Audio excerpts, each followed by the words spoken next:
The Ram 2500 Heavy Duty is a very popular truck in the United States. This model debuted back in 2009. The most recent model, named 2018 Ram 2500 Heavy Duty, will hit the market sometime next year.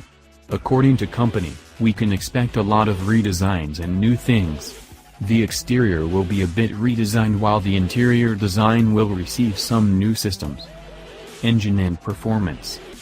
Beneath the hood, this model will be powered by a V8 engine with a displacement of 5.7 liters.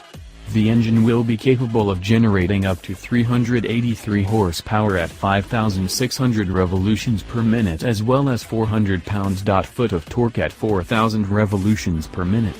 The power from this engine will be routed to rear wheels. When it comes to transmissions system, the engine will be mated to a 6-speed automatic transmission system.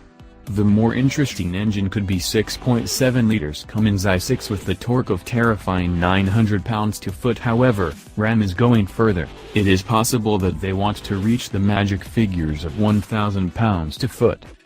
Top speed is 106 miles per hour, while acceleration from 0 to 60 miles per hour is very solid 7.9 seconds. Price and release date. The release date if the new Ram 2500 Heavy Duty 2018 will be by the end of next year. When it comes to prices, the starting price for the base variant will be around $33,000.